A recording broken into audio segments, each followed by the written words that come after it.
To this video mga abyan, ayan, dumating yung ating delivery from Shopee.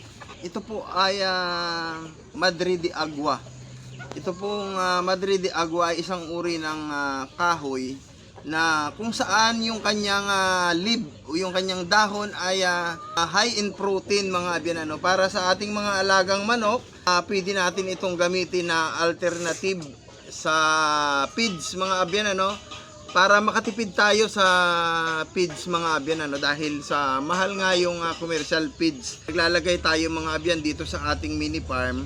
Ang pakain ng ating mga manok mga abyan ay linalagyan po natin ng vegetable mga abyan. So may alternate na tayo na mga gulay para sa repolyo. Tapos may natuklasan tayo ngayon yung buto ng kalabasa. Pag hiniwa natin yung kalabasa, yung kinukuha nating mga buto doon, pwede rin natin gawing vegetable na yun mga abyan.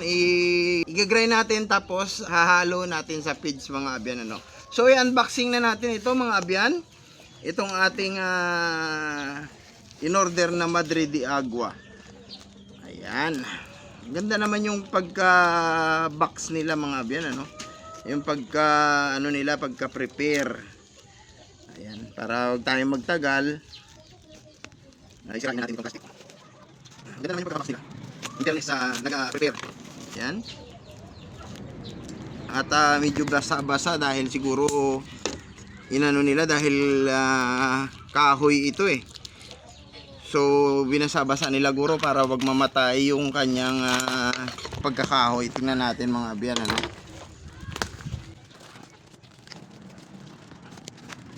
Ayan nga.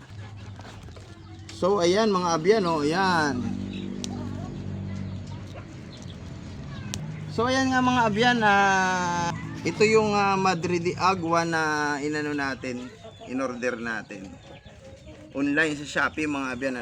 At ito naman okay naman, successful naman, nakarating naman dito sa atin. So ayan, ilalagay natin muna ito sa isang maghahanap tayo ng mga lalagyan na mailagay natin sila sa parang pot mga abyan, para wag silang mamatay mga abyan. Ito na yung ating so ito na mga abyan, nakakuha na tayo ng lupa. Ito po ay compost ng lupa at saka mga ipot ng mga manok natin mga abyan. Sa ilalim tayo ng kulungan ng manok kumuha ng lupa kasi para may fertilizer na kaagad. So ayan mga abyan, i-transfer muna natin ito dito for the meantime.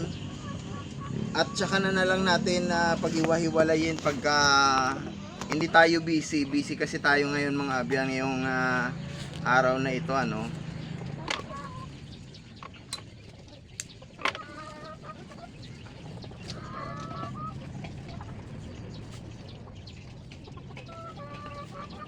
So ayan, kita nyo mga abyan, yan. Ang ganda ng ugat niya. Ilagay muna natin siya dito mga abyan. Yan. Medyo dagdagan natin ng kunting lupa. Ito tayo po sa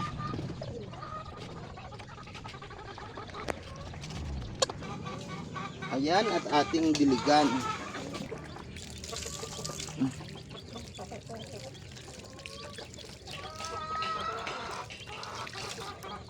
Ayan.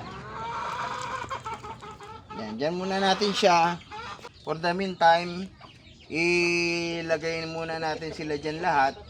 At bukas na lang natin pag-iwahiwalayin. Hanapan natin ang mga separate na mga lalagyan. At para mailagay natin doon sa ating garden. Kasi ngayon ay busy tayo. So ayan, salamat sa inyong panonood mga abyan.